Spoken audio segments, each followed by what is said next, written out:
반갑습니다. 3학년 독서 오늘 수능 특강 2강이 있었죠.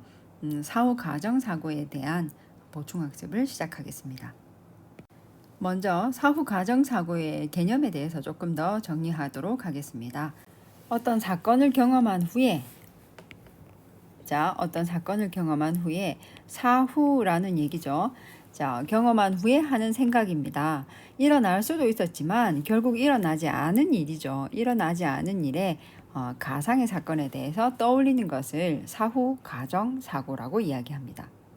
예를 들어서 내가 어떤 행위를 했다면 어떤 사건이 일어났을 텐데, 혹은 내가 어떤 행위를 하지 않았다면 어떤 사건이 일어나지 않았을 텐데 같은 것이 그런 사건에 해당이 됩니다.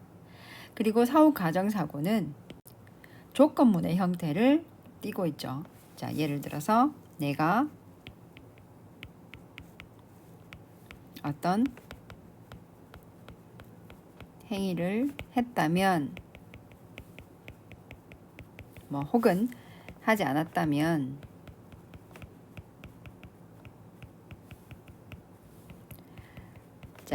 자, 이런 문장은 조건에 해당이 되고,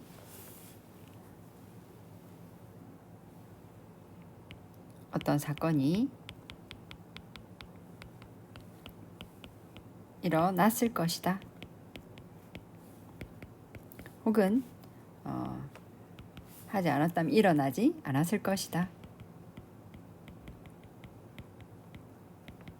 자, 이 부분은 결국은 조건에 대한 결과를 가지고 이야기를 하는 거니까 결과 부분이라고 나눕니다. 자, 그리고 사후 가정 사고의 유발 요인에 대한 내용이 나와 있었습니다. 동기와 선행 사건의 변화 가능성이라고 두 가지 내용이 사후 가정 사고를 유발한다는 내용을 공부를 했는데, 선행 사건에 대해서 기대하는 바가 클수록, 자, 나의 기대가 높을수록 사후 가정 사고 유발도 높아진다는 얘기입니다. 그리고 선행 사건의 변화 가능성이 높을수록 역시 사후 가정 사고 유발 요인도 높아진다는 얘기였죠.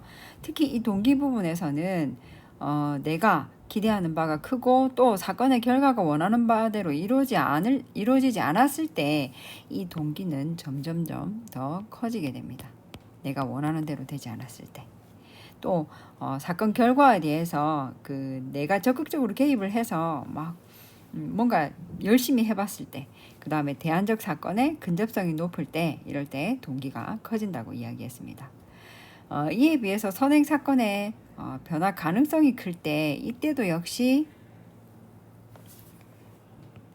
사후 가정 사고 유발 요인이 높아진다고 얘기했는데, 선행 사건의 변화 가능성은 평상시하고 다른 예외적인 사건, 평소에 잘 일어나지 않는 일어날 가능성이 낮은 경우에 더 커진다고 이야기를 했습니다. 예를 들어서 내가 복권을 샀을 때 내가 평소에 잘 하지 않는 일이지만 하나만이라도 더 맞췄으면 1등에 당첨됐을 텐데, 자, 이럴 때 선행 사건의 변화 가능성이 크다고 이야기하고 사후 가정 사고의 유발 요인이 높아진다고 이야기할 수 있습니다. 비정상적인 일, 비일상적인 일, 이런 경우에 조건 부분이 더 쉽게 전환이 되는 거죠. 그래서 사후 가정 사고 유발 요인이 높아진다고 말할 수 있습니다. 자, 그리고 사후 가정 사고와 대비 효과에 대한 내용이 있었는데, 로즈라는 학자가 이렇게 얘기했습니다. 자, 사후 가정 사고를 하는 이유에 대해서 대비 효과를 통해서 설명할 수 있다고 얘기했습니다. 자, 그리고 이 대비 효과는 특정 기준 또는 배경이 뚜렷해졌을 때 상대적으로 더 극단적인 정서 반응과 사회적 판단이 형성된다고 이야기했습니다. 예를 들어서 여러분이 1차 고사 때 이런 얘기는 하면 이렇게 이야기하면 안 되겠지만 1차 고사 때 수학시험에 70점을 받았는데 2차에 90점을 받았어. 자, 그러면 이 점수를 보고 부모님이 굉장히 기뻐하겠죠. 그죠? 그런데 옆집에 다른 아이가 95점을 받았대. 부모님은 95점이라는 점수를 들었을 때 분명히 이때까지만 해도 기분이 좋았는데 이 소식을 듣는 순간 기쁨이 슬픔이 되겠죠. 좋은 기분이 아마 사라질 겁니다.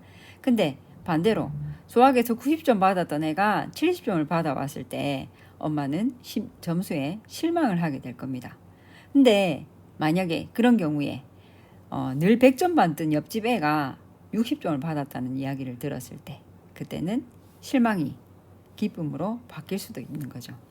자, 이런 것처럼 사후 가정 사고는 어떤 사건 자체의 경험이 아니라 어떤 거하고 비교하느냐에 따라서 극적인 차이가 나올 수 있다는 거. 그렇게 설명한 것이 대비 효과라는 겁니다.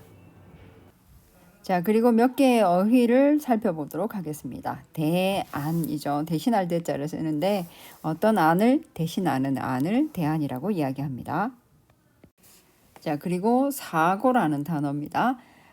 심상이나 마음속이나 지식을 사용하는 어떤 마음의 작용을 사고라고 이야기하고 이에서 문제를 해결하는 것을 사고라고 이야기합니다. 헤아리고 판단하고 궁리하고 이런 걸 다 사고라고 하죠. 예를 들어서 그는 사고의 폭이 넓은 사람이다 이렇게 사용하기도 합니다. 그리고 중요한 것은 이 사고라는 단어의 유의어입니다. 자, 유사한 뜻을 가진 단어들은 이런 것들이 있습니다. 사유, 그리고 한글로 된 생각 이런 단어들이 사고와 유의어에 해당이 됩니다. 자, 그리고 선행이라는 단어입니다. 딴 일에 앞서서 행한 것 혹은 그런 행위들을 선행이라고 이야기합니다. 선행학습 할 때 선행이죠. 그리고 선행 역시 유의어로는 유의어입니다. 자, 앞 전자를 써서 전행이라는 단어도 역시 선행의 유의어에 해당이 됩니다. 자, 전환이라는 단어입니다. 다른 방향이나 상태로 바뀌거나 바꾸는 것을 전환이라고 이야기하죠. 마지막으로 증대라는 단어 있습니다. 자, 양이 많아지거나 규모가 커지는 것을 증대라고 말합니다. 그리고 양을 늘리거나 규모를 크게 하는 것도 역시 증대에 해당이 됩니다. 여기까지 오늘 공부했던 지문에 대한 보충학습을 마치도록 하겠습니다. 고생하셨습니다.